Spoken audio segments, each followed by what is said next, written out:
Okay, hi again, and this is example number 28 on page 99 of the MAT1581 workbook, where we are given the function big F of x is equal to the integral from 2x to x cubed of cos of t dt, and what we are asked to do is to find the derivative f prime of x.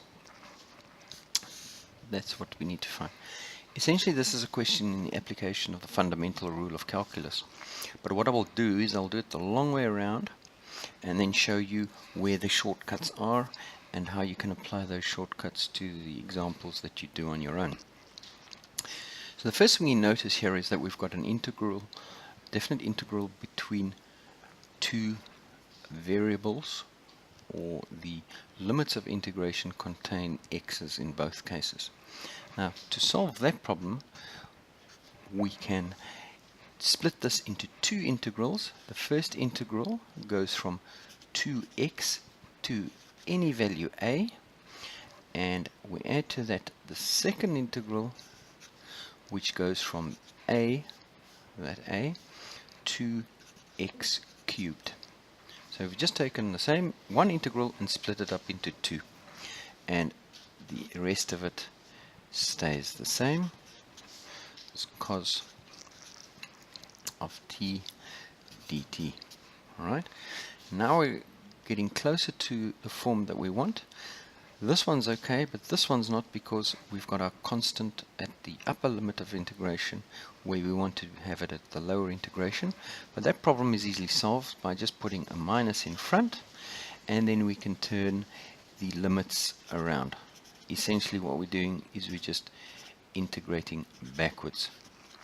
But the rest stays the same, plus the integral of a to x cubed of cos of t dt. The reason why we want these constants here will become clear in one of the next steps. Alright, now this is still our capital F of x. However, the question asked for us to find the derivative of capital F of x, or big F of x. So we are asked to find d by dx of f of x, which is equal to f prime of x. So if we take the derivative on the one side, we've got to take the derivative on the other side.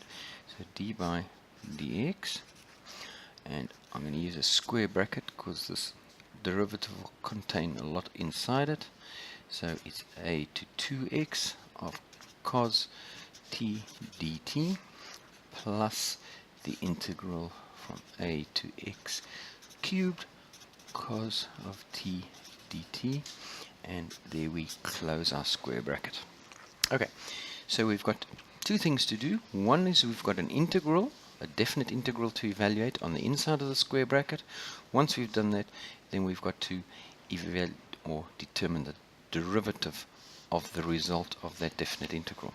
Right, so we leave the d by dx for now. We look at the integral, definite integral on the inside.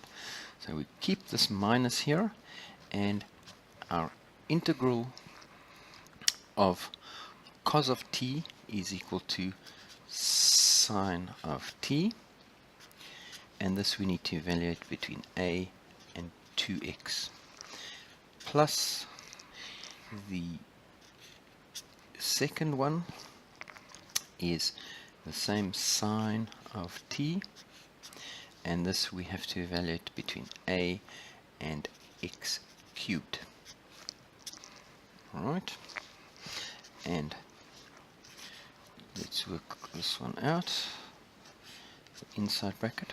So this would be minus sine of 2x, and then plus the sine of a plus the sine of x cubed minus the sine of a. Now, a is a constant, therefore sine of a is also a constant, so therefore we can eliminate those when we take the derivative of that. So those fall away and that falls away, since the d by dx of a constant is equal to 0. And that is the reason why we wanted these values to be a constant. Alright, so then the next step then is to now take the derivative of this whole thing that's here. So taking the derivative, we need to remember that we have to apply the chain rule in this case, because we've got one function inside the sine function. Alright, so we have the derivative of sine of x is equal to, or derivative of minus sine of x is equal to minus the cos of 2x multiplied by the derivative of the inside function, which is 2, and then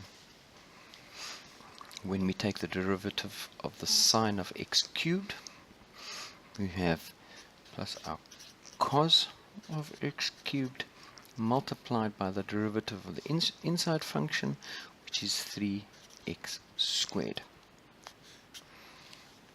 And that is then equal to, if we just clean it up a bit, we've got, let's take the one with the plus to the front, we've got 3x squared times the cos of x cubed minus 2 times by the cos of 2x, so just taking the 2 and putting it in front, which is the answer that we were looking for.